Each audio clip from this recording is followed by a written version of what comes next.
When you actually go back into the history of the police, which is very fascinating, I would ask anybody watching this to actually do the history of the police of any nation, because it comes from exactly the same principle. There is none of it will ever change. You can go to at least 53 countries in the world, or legally defined areas in the world, and you will find that the police were created for exactly the same reason.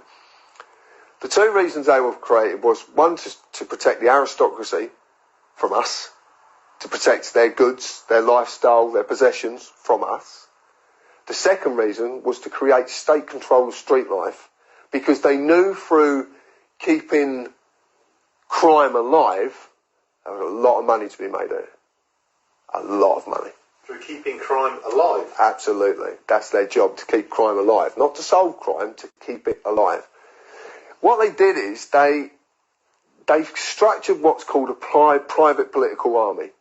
And they called them the police. Now, the funny thing is, they were created by policy, and they are ruled by policy, and they don't do anything outside of the parameters of policy. And if you take the word police and say it differently, it actually says policy.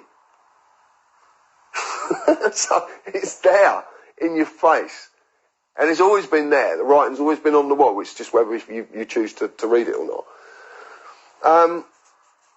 When you look at the structure of the police, you see command structure hierarchy exactly the same as the army, which has been infiltrated by the Ministry of Funny Handshakes.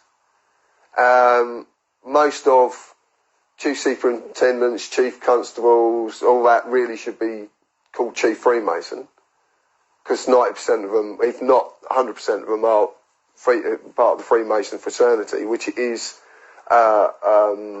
that element of it is a papal army. So they're actually doing the work, you know, they're under papal orders, if you like. Street life needed to be contained and controlled, because they wanted to maintain that they were going to earn a great deal of money out of crime. Back in sort of 1740s, there was a man called Charles Hitchens, who was this was before any police actually existed. He was what they call a thief taker. Now, the thief takers were quite interesting, because the thief takers would go and reclaim stolen property and sell it back to the people it had been stolen from.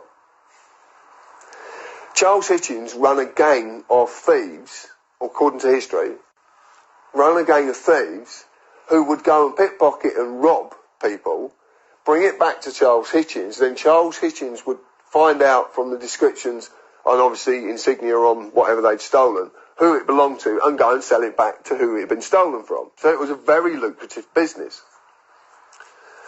Now, he married a lady, and she had come into some money. She actually come in. She sold. Her dad left her a house. They sold the house, and he got over £700 at that time, which is a lot of money, which at that time would have been backed by gold. So it would have been worth quite a lot of money. So anyway, he decided he was going to buy himself a position, and he bought himself the position of High Sheriff of the City of London. There was two of them. He bought this position. He wasn't elected. He wasn't given it. He bought his position. He then did exactly the same, but just run bigger gangs, but using the smoke screen of being the High Sheriff of the City of London. He was then caught doing it. It was actually, I'm sure a man was called Jonathan Wilde. That seems to ring a bell. But he basically was his partner in crime. They'd done the dirty on each other, and one grassed up the other one, and Charles Hitchens was suspended on full pay. They investigated him, couldn't find any validation to any of the investigations, and he was reinstated to carry on doing exactly what he was doing. So this man was earning a very profitable living out of the state control of street life, i.e. the thief takers. And that's carried on. Yeah, that's how it carried on. So, in the end, funny enough, he was arrested for sodomy and was tried for homosexuality and convicted. If the government could throw a switch tomorrow that would stop all crime and criminal activities, would they throw it? No, they make too much money from it. Because 90% of the crime, or 99% of the crime they perceive that is crime, is actually called victimless crime. There is no victims. And crime can only exist if there is a victim. If there is someone who harm, injury or loss was caused to.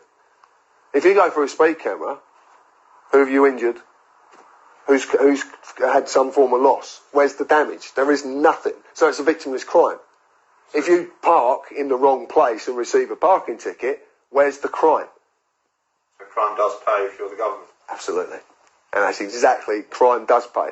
There's a little saying that's going about at the moment, actually, that's very, very fascinating. And they're saying, please don't grow cannabis because the police hate competition. So no one really gets that. But when you discover that the police and the courts have something called a bribery manager, you start to realise what really is going on.